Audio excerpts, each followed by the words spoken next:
glorious debut on the Super Nintendo in 1991, Yoshi became a star. In fact, the little omnivore became so popular, Nintendo decided to use him retroactively in a sense. So a year after his Super NES debut, Yoshi starred in his very own NES title, a puzzle game simply called Yoshi.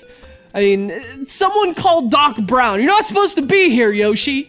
But evidently, Yoshi liked the taste of 8-bits too, because he stuck around. This is the second NES puzzle game with his adorable green mug on the cover. This is Yoshi's Cookie.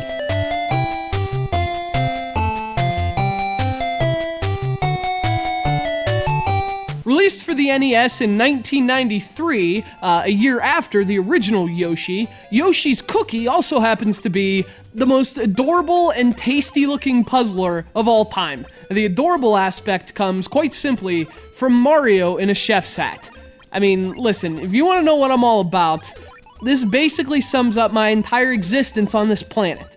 The tasty-looking part comes from those cookies. Unlike Yoshi, Dr. Mario, and the countless Tetris-inspired puzzle games of the early 90s, Yoshi's Cookie is not a falling block puzzler.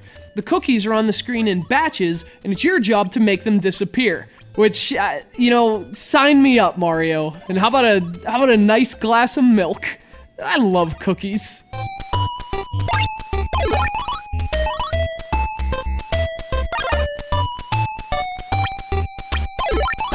I gotta tell you, it's hard for me to focus. These cookies just look delicious.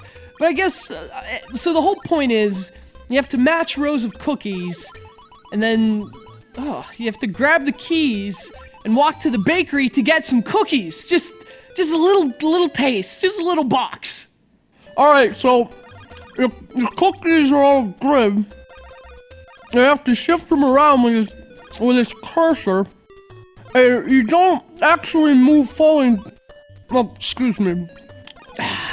Alright, you don't actually move falling pieces or anything. They fall into the grid as things progress.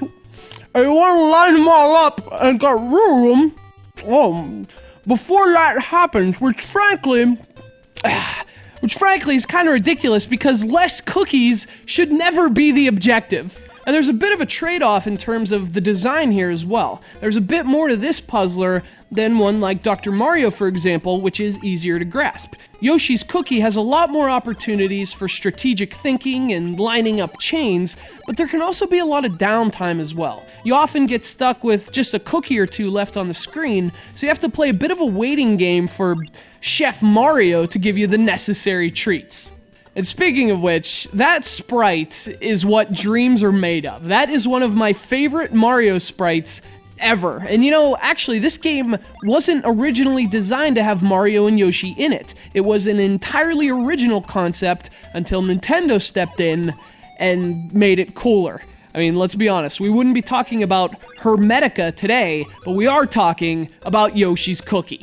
And that's because I like cookies, and because this game is awesome. It's a smart puzzler that takes a unique approach to a familiar genre, offering a delicious-looking alternative to the falling block puzzle craze. You can find Yoshi's Cookie on the NES, but there was also a Super NES version released a year later, and the NES version we're playing here is also available on the Wii's Virtual Console. And you have to get this, because when cookies and Mario are both involved, everyone wins.